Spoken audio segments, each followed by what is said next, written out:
საქართველოს ეძებს ხვრელებს, საიდან შეუძურეს რუსეთს. სომხეთი ეძებს გზებს, როგორ დაუძურეს რუსეთს. და მგონი მიაგნო კიდეც. საბოლოოდ ფორმდება პროექტი სახელად ტრიპი, რომელიც აზერბაიჯანს ნახჭევანის ექსკლავთან დააკავშირებს. სომხეთის გავლით, რა თქმა უნდა. ეს შეთანხმება გაუხსნის სომხეთს ბიზნესს და ეკონომიკურად ააყვავებს. თან ეს მოხდება სომხეთის სუვერენიტეტის შეულახავად. ფიქრობ, ტრიპი იქცევა მოდელად მსოფლიოსთვის, როგორ შეიძლება გახსნა ეკონომიკური შესაძლებლობები და მიაღწიო კეთილდღეობას შენი სუვერენიტეტისა და ტერიტორიული მთლიანობის დაუზიანებლად. ეს არაჩვეულებრივია სომხეთისთვის, არაჩვეულებრივია შეერთებული შტატებისთვის. სახელწოდება ტრიპი იშიფრება როგორც ტრამპის გზა საერთაშორისო მშვიდობისა და აყვავებისკენ. არც მეტი და არც ნაკლები. ამბიციური სახელია, მაგრამ ვინ იტყვის, რომ პროექტის ამოცანა და მასშტაბი არის ნაკლებად ამბიციური.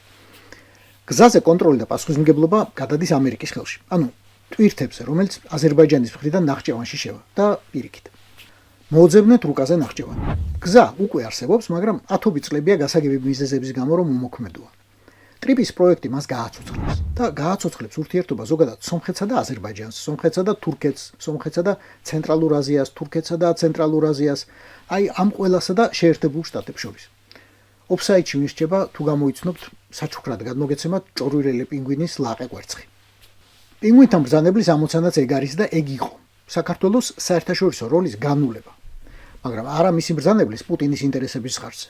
და როდესაც ნეტარად არიან გაყუჩებულები პროჭორვილელები, მათი ხაზეინები ბოლომდე იბრძნიან. მოусმინეთ ამას და ისიამოვნეთ და იფიქრეთ. ჩვენ ახლა სირია და ვენესუელა კი არ უნდა გვადარდებდეს. პოზიციებს არ უნდა უკარგავდეთ. ჩვენთვის ყველაზე მნიშვნელოვანი ახლო საზღვარგარეთია. ვენესუელაზე გაცილებით მეტად მტკივნეულია რა ხდება სომხეთში. სომხეთის დაკარგვა მართლა უზარმაზარი პრობლემაა. პრობლემები გვაქვს ჩვენს აზიაში, შუა აზიაში, ცენტრალურ აზიას რომ უწოდებენ ახლა. ძალიან მტკიცე უნდა აუხსნათ ყველას.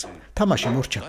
მიგვიფურთხებია საერთაშორისო სამართლისთვის, საერთაშორისო წესრიგისთვის. თუ ჩვენი ეროვნული უსაფრთხოებისთვის გვჭირდება სპეციალური სამხედრო ოპერაციის ჩატარება უკრაინაში, რატომ არ შეგვიძლია დავიწყოთ გავლენის სხვა ზონებში? იქნებ უფრო მკაფიოდ უნდა ჩამოვაყალიბოთ ჩვენი დოქტრინა და მკაფიოდ თქვათ, რომელია ჩვენი გავლენის ზონა. ეგ ორივე, სალავიოვი და დუგინი არიან, აი რაც რუსებს კარგი გამოთქმა აქვთ. თქვენს ეთერში არ მინდა ახლა ამის თქმა, ორივენი არიან პალოჩკი ერევიტნერნან ირანკ.